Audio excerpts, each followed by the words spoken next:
In our village, there's a tradition where a younger brother takes on his late brother's wife. My brother had just died, and my mother couldn't wait to push my sister-in-law into my room. My mother said, "Your sister-in-law is clean. Treat her well." I clenched my fists, staring at my sister-in-law, who looked completely at a loss. Just as my sister-in-law was trembling and hesitating while undressing, I got a call from my third uncle. Gasping for breath, my third uncle said, "Your sister-in-law is hanging from the big tree at the village entrance. She's dead. Why hasn't your family come to collect the body?" My face instantly went pale. At that moment, my sister-in-law was down to just a white camisole, her skin smooth and flawless. But no matter how beautiful she looked now, I wasn't in the mood to appreciate it. Just as she was about to continue, I hurriedly stopped her. I took a deep breath, trying to appear normal. "Third uncle needs me. I'll go check." As my hand touched the door handle, ready to rush out, she whispered, "Don't go. Don't go. He wants to hurt you." I looked at her in shock. She took a deep breath. "Believe me, he hasn't been alive for a long time. Think about it. In the past half-month, have you seen him during the day?" Her words made me hesitate. Because recently, I really hadn't seen third uncle during the daytime. Normally, he loved being in the middle of a crowd, always bustling around. But now, he hasn't stepped out during the day. It didn't make sense. My sister-in-law saw my face relax a bit. She continued, "A corpse stiffens 7 days after death, and after that, it needs to drink blood. A stiffened corpse will be reborn in 7 days. Luke, trust me. Don't go or you'll die." Her words made my legs go weak, and I slid down the door frame. Third uncle raised me since I was a kid. Logically, I should trust him. But what my sister-in-law said made sense too. It's true I hadn't seen him during the day for a while. My sister-in-law slowly approached me, gently holding my hand. "Luke, don't be scared. I won't let anything happen to you." I lowered my gaze to her hand. Something didn't feel right. How did she know so much? I turned the tables and grabbed her, my sharp eyes locking onto hers. "Tell me, who are you? No one in the village knows third uncle is dead. How do you know?" She looked like a frightened little rabbit, her eyes darting around. "Luke, don't ask. I really can't say, but trust me, I wouldn't lie to you." I sneered and pushed her hand away. "You won't say anything but still expect me to believe you? Do I look that easy to fool?" With that, I tried to push the door open. Startled, she hugged me from behind, pressing her soft, sweet-smelling body against me, making me freeze in place. She choked up. "Luke, I really can't tell you, but you absolutely can't leave. If you step out of this room tonight, you will die. But as long as you stay here, no evil can harm you. This room was specially built by your grandfather to protect you when he was alive.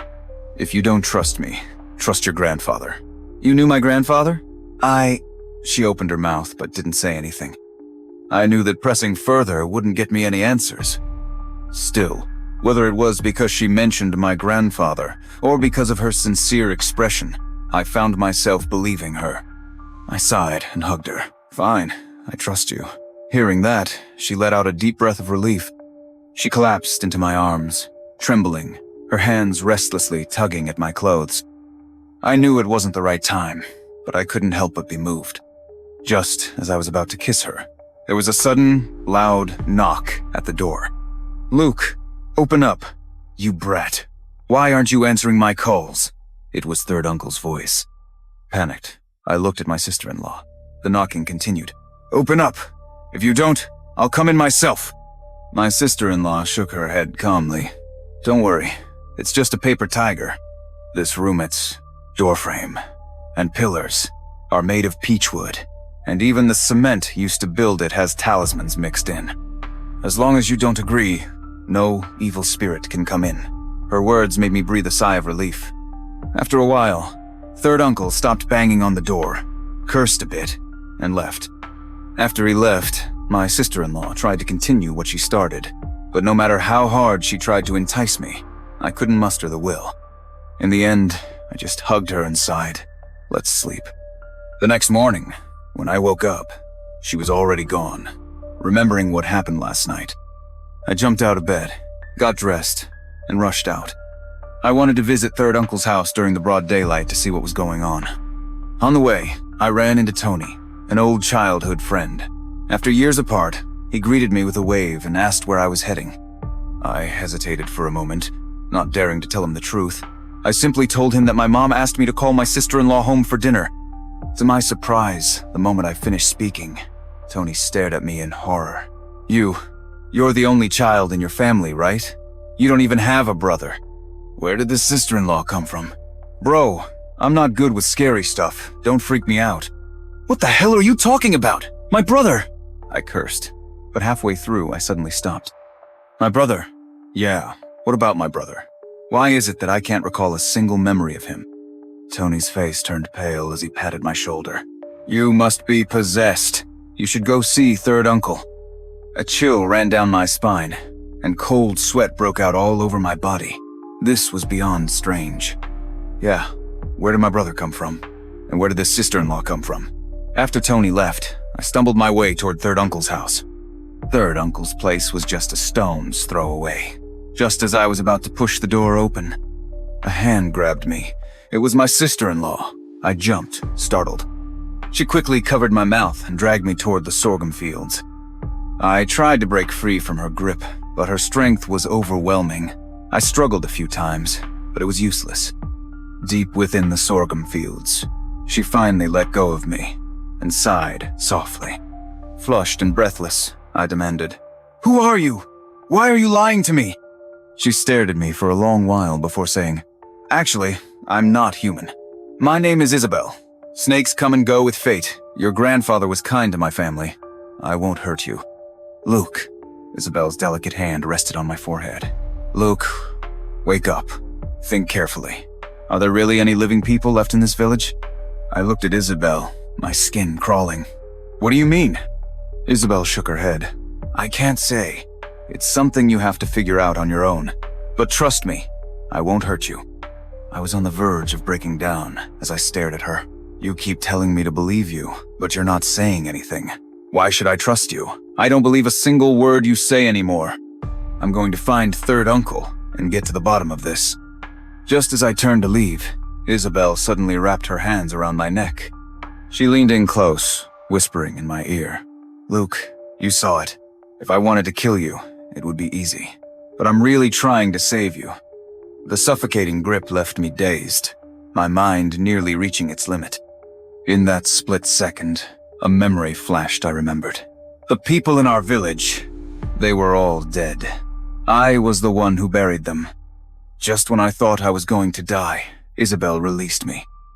I collapsed to my knees, gasping for air. After a long while, I finally caught my breath. The people in our village, they really are all dead. I believe you. Tell me, what should I do? Isabel grinned when she heard that I believed her.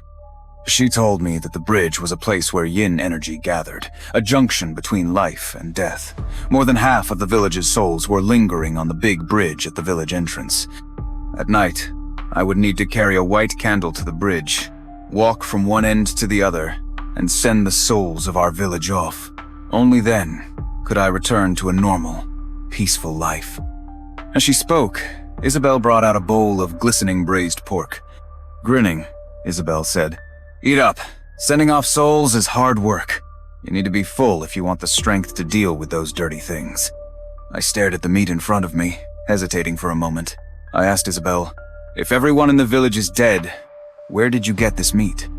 Isabel paused with her chopsticks, then stared straight at me. "This meat is from your grandfather. Luke, you forgot your grandfather was a butcher. What's so strange about having meat at home?" Hearing her say that, vague memories surfaced. I did remember my grandfather being a butcher. That night, Isabel handed me the candle and repeatedly warned me. Luke, remember this. On the bridge, no matter who talks to you, do not respond. No matter what they say, do not believe them.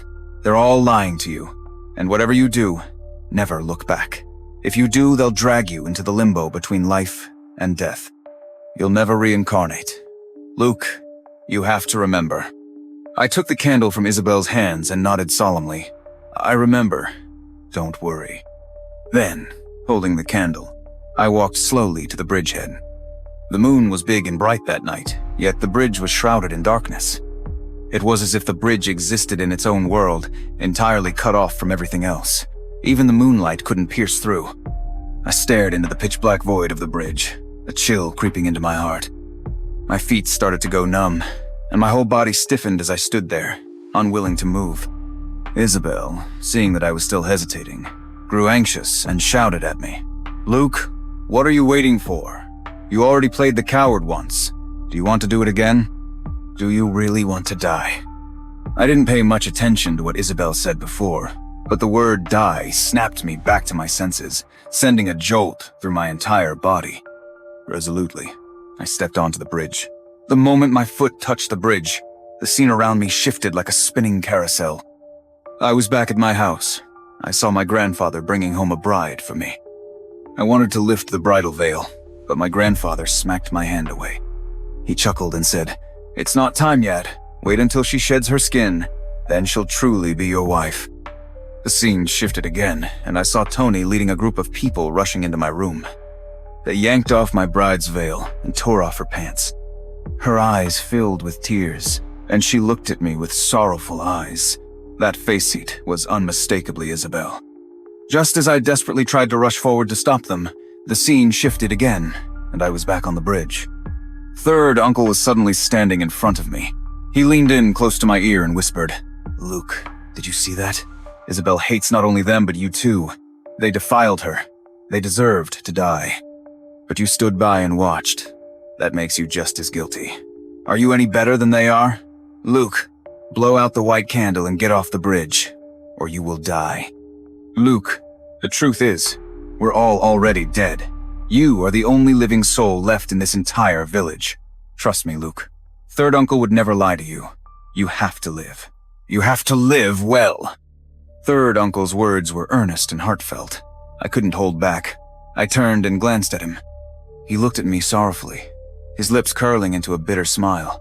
Then, with one swift motion, he shoved me off the bridge. Darkness swallowed me whole, and I lost consciousness.